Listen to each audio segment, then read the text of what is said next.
পুরুলিয়ায় বিজেপির পরিবর্তন যাত্রায় জনজোয়ার, পরিবর্তনের ডাক গেরুয়া শিবিরের। বিধানসভা নির্বাচনকে পাখির চোখ করে কোমর বেঁধে মাঠে নেমেছে বিজেপি। সেই লক্ষ্যেই শনিবার পুরুলিয়া শহরে পৌঁছালো বিজেপির পরিবর্তন যাত্রা। এদিন গেরুয়া শিবিরের এই কর্মসূচিকে কেন্দ্র করে কর্মী সমর্থকদের মধ্যে ব্যাপক উন্মাদনা ও উচ্ছ্বাস লক্ষ্য করা যায়। মিছিলে মানুষের ভিড় দেখে রাজনৈতিক মহলের দাবি, পুরুলিয়ায় জনজোয়ার তৈরি করতে সফল হয়েছে বিজেপি। শনিবার পুরুলিয়া বিধানসভার বঙ্গাবাড়ি এলাকা থেকে এই পরিবর্তন যাত্রার সূচনা হয়। কয়েক হাজার কর্মী সমর্থকের ভিড়ে এলাকা কার্যত গেরুয়া মিছিলে ঢেকে যায়। বঙ্গাবাড়ি থেকে শুরু হয়ে মিছিলটি শহরের গুরুত্বপূর্ণ মোড়গুলি প্রদক্ষিণ করে। বঙ্গাবাড়ি, গোসলা মোড়, ওভারব্রিজ, রথতলা মোড়, নিবারণচন্দ্র দাশগুপ্ত সরণি হয়ে ট্যাক্সি স্ট্যান্ড পৌঁছায়। সেখানে কর্মীদের উদ্দেশ্যে বক্তব্য রাখেন নেতৃত্বরা। এই কর্মসূচিতে বিজেপির শীর্ষস্তরের একাধিক নেতা উপস্থিত ছিলেন। রাজ্য বিজেপির প্রাক্তন সভাপতি দিলীপ ঘোষ, রাজ্য সাধারণ সম্পাদক তথা পুরুলিয়ার সাংসদ জ্যোতির্ময় সিং মাহাতো, বিভাগীয় কনভেনার বিদ্যাসাগর চক্রবর্তী, জেলা সভাপতি শঙ্কর মাহাতো, প্রাক্তন জেলা সভাপতি বিবেক রাঙ্গা সহ অন্যান্য নেতৃত্বরা। শহরে ট্যাক্সি স্ট্যান্ডে পৌঁছানোর পর পরিবর্তন যাত্রার রথ থেকেই উপস্থিত কর্মীদের উদ্দেশ্যে বক্তব্য রাখেন সাংসদ জ্যোতির্ময় সিং মাহাতো। তিনি দাবি করেন, জেলার মানুষ বর্তমান সরকারের কাজে বিশ্বস্ত এবং তারা পরিবর্তন চাইছেন।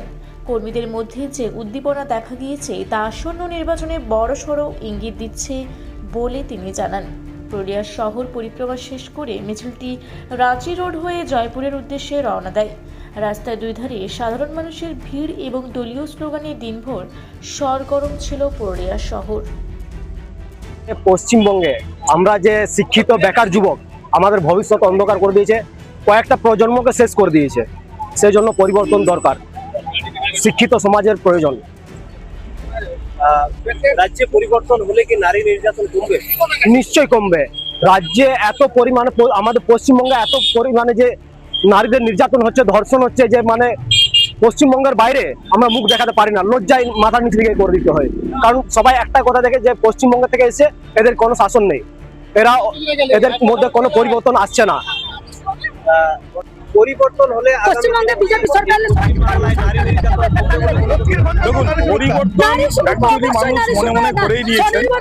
পরিবর্তন মানে শুধু নারী নির্যাতন নয়, পরিবর্তন মানে পুরো পশ্চিমবাংলার প্রত্যেকটা বিভিন্ন চুরি কাণ্ড, চাকরি চুরি, প্রত্যেক থেকে পরিবর্তন হবে। এবং আজ একটা জঘন্য ব্যাপার এবং নিন্দনীয় ব্যাপার, যেখানে একটা বাংলার মুখ্যমন্ত্রী রয়েছেন মহিলা, সেখানে দিনের পর দিন ধর্ষণ হচ্ছে। সেখানে আমি মনে করি একটা মহিলা হয়ে মহিলার উপর ধর্ষণ হওয়াটা একটা লজ্জার ব্যাপার। তাই পরবর্তীকালে আমরা যখন পরিবর্তন করব, পরিবর্তন হয়ে যাবে, তখন আশা রাখি 100% একদম সব কমবে। কেননা আমাদের বাকি যেসব রাজ্যে বিজেপি আছে সেসব রাজ্যে কিন্তু এতটা নারী নির্যাতন হয় না, এতটা নারীরাও সেখানে সুরক্ষিত। তাই আমরা পরিবর্তন চাইছেন? হ্যাঁ, একদম আমরা পরিবর্তন চাই। এই যে দুর্নীতি বা কাটমানি, এই যে বিয়ে নিয়ে সমস্যা, কিছু সমাধান হবে? আশা তো রাখছি হবে, একদিনে হবে না, কিছুদিন টাইম লাগবে, কিন্তু হবে না, হবে না। যেই সব রাজ্যে বিজেপি আছে, যেই সব রাজ্যে বিজেপি আছে সেই সব রাজ্যে তো এইসব সমস্যা নেই। সেখানে চাকরিও বাতিল হয় না, সেখানে দুর্নীতিও হচ্ছে না, সেখানে মানুষ তো বিজেপিকে নিয়ে স্যাটিসফাই। তো আমরাও চাই যে আমাদের রাজ্যেও বিজেপি আসুক, আমরাও যেন স্যাটিসফাই হয়, আমাদের যত সমস্যা আছে সব সমস্যা যেন মিটে যায় আস্তে আস্তে। একদিনে হয়তো হবে না, সময় লাগবে, কিন্তু হবে নিশ্চয়ই। দেখুন, বাংলার মানুষ বহু আশা নিয়ে 2011 সালে তৃণমূলকে ক্ষমতায় নিয়েছিল। বাংলার মাননীয় মুখ্যমন্ত্রী ঢপের চপ দিয়েছে, বাংলাতে শিল্প, স্বাস্থ্য, শিক্ষা সবকে রসাতলে তুলে দিয়েছেন। আজকে বাংলার মানুষ পরিত্রাণ চাইছে।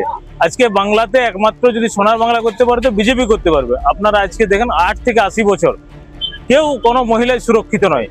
আজকে বেকার ভাতা দিচ্ছে, ঠিক আছে, আজকে বেকারের সংখ্যাটা কোথায়? আপনারা কেন পরিবর্তন চাইছেন? এখন যে এই তৃণমূলের যে অত্যাচার, সাধারণ যে ছেলে মেয়েদের পড়াশোনা করে ভবিষ্যতে একদম মানে অন্ধকারের দিকে চলে গেছে। স্বাস্থ্য বলুন, শিক্ষা বলুন, চাকরি বলুন, কর্মসংস্থান বলুন, সবই কিন্তু মানে একদম জিরো। তাতে বেকারত্বের হার মানে প্রচুর পরিমাণে বেড়ে গেছে। তাই আমরা এই সরকারের পরিবর্তন চাই।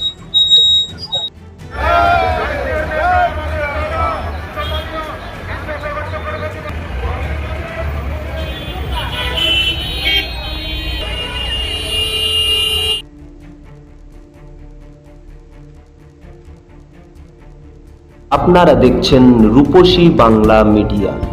এখন একটা ছোট্ট বিরতি, ফিরে আসছি বিরতির পর। পুরুলিয়ায় পাত্রপাত্রী যোগাযোগের একমাত্র বিশ্বস্ত প্রতিষ্ঠান বিবাহ পরিচয়। আপনার মনের মতো জীবনসঙ্গী খুঁজতে পাশে রয়েছে বিবাহ পরিচয়। তাই আর দেরি না করে আজই যোগাযোগ করুন বিবাহ পরিচয়। Municipality commercial complex, second floor, Chaibasa road, opposite PWD office, Purulia. Mobile নম্বর 9232440272। ফিরে এলাম বিরতির পর। আপনারা দেখছেন রূপসী বাংলা মিডিয়া।